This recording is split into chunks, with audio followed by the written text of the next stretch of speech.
A group of teenagers decided to spend their weekend in an unusual way. They had heard rumors about an abandoned factory on the outskirts of town, where strange things were said to happen. Local residents claimed that sometimes the sounds of machines could be heard coming from there, even though the factory had been closed for a long time, and its windows would glow in the dark despite having no electricity. Determined to check these stories, the teens set off toward the factory one evening. The factory looked ominous. Tall brick walls were covered with cracks and mold, while broken windows resembled empty eye sockets. There were 5 teenagers: Andrei, Katya, Maxim, Lena, and Sergei. Andrei was the leader of the group. It was he who proposed this adventure. The others agreed, hoping to see something interesting. As they approached, the wind began to howl louder, as if warning them of danger. However, curiosity overcame fear, and the teens entered through a half-collapsed door. Inside, darkness reigned, only slightly pierced by the dim light of their flashlights. Everywhere lay debris of equipment, rusty pipes, and pieces of metal. Dust coated everything, creating a sense that time did not exist here. Their footsteps echoed through the corridors, amplifying the feeling of unease. Katya was the first to notice something odd. In one of the rooms where machines once stood, she found a sheet of paper with mysterious symbols. She picked it up and showed it to the others. No one could understand what it meant, but everyone felt that this wasn't just a random discovery. Continuing their exploration, the teens started hearing strange sounds. At first, it was a faint scraping noise, then muffled thuds, as if someone were hammering metal. They decided to investigate the source of the sounds and headed towards the main workshop. Entering the workshop, they saw some machines moving on their own. Rusty gears turned, chains tightened, and old conveyor belts slowly moved. This was incredible since there were no visible sources of power nearby. Maxim tried to get closer to examine the mechanisms when suddenly he heard footsteps behind him. Turning around, he realized there was nobody there. The others also heard the steps but couldn't figure out where they came from. Then, out of the shadows emerged a silhouette. It was a woman dressed in an old-fashioned work jumpsuit. Her face was pale, her eyes glowing with an otherworldly light. She stared directly at the teens without saying a word. Andrei decided to speak first. "Who are you? What do you want?" Instead of answering, the woman simply turned and walked away, vanishing into the darkness. The teens froze, unsure of what to do next. Suddenly, all the machines in the workshop stopped, and complete silence fell.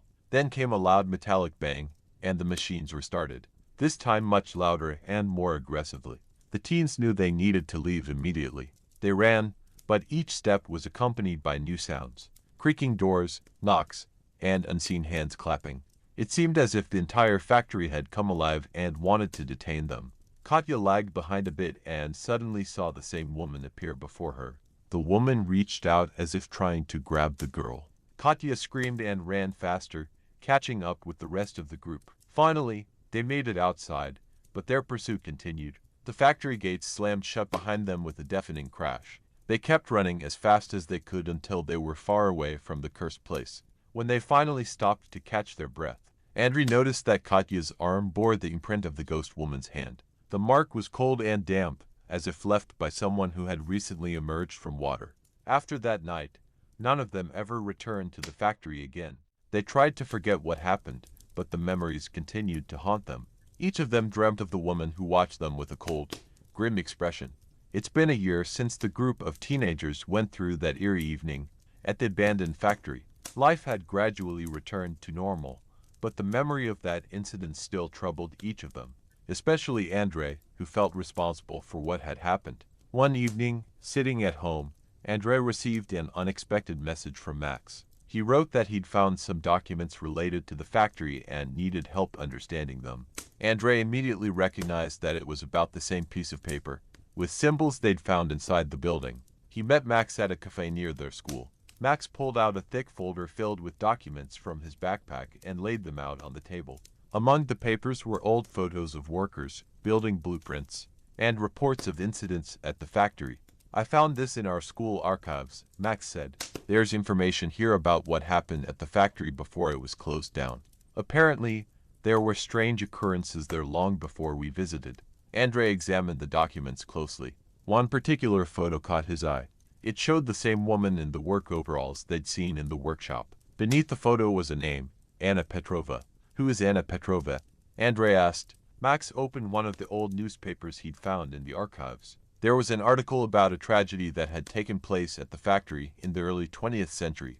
Anna Petrova had worked at the factory and was considered one of its best employees. One day, she vanished without a trace, and her body was never found. Ever since, workers had talked about her spirit wandering the halls, protecting her workplace.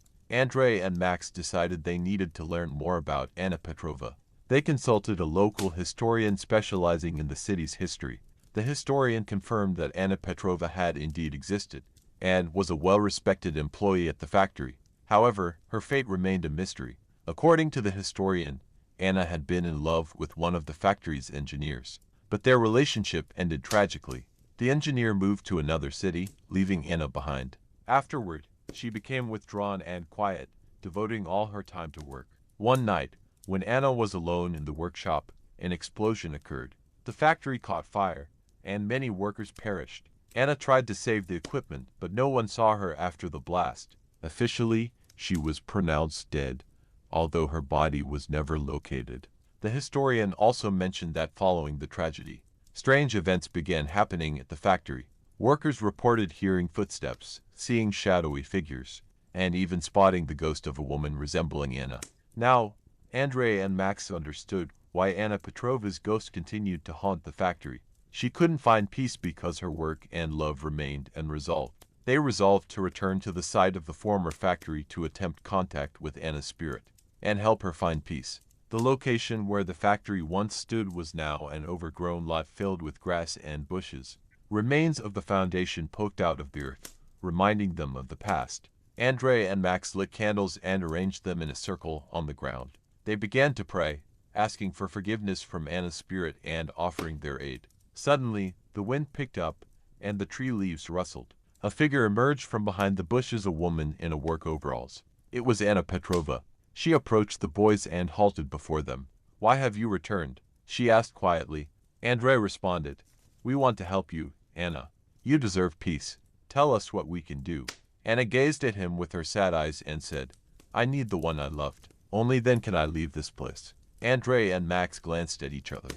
They had no idea how to locate the engineer Anna was linked to, especially after so many years. But they vowed to her that they would do everything possible. Several years passed since the spirits of Anna and the engineer met. The town continued living its ordinary life, and the factory was remembered less and less frequently. Andrei and Maxim grew up, finished school, and moved to different cities. But their bond remained strong forever. One day, already being adults, they decided to meet in their hometown and visit the place where the factory once stood. Now, a park sprawled across the land, where children played and adults relaxed on benches. Everything seemed so peaceful and calm. Andrei and Maxim sat down on a bench, enjoying the warmth of the summer day. Suddenly, they noticed a young couple walking by. The man held the woman's hand, and they laughed, discussing something important to both of them. "You know," Andrei said, watching the couple walk away, "I think Anna and her beloved have finally found each other. Perhaps they've been reborn, and are now living a new life, full of happiness and love." Maxim nodded in agreement with his friend. Both felt that they had done something truly significant by helping two souls reunite, after so many years apart. Thus concluded the story of the abandoned factory's ghost. Despite all the horrors and mysteries surrounding that place, goodness and love triumphed over evil and fear. The world became a little better thanks to two young men daring to help those in need. This tale reminds us that even the darkest pages of the past can be rewritten if compassion and hope reside within one's heart.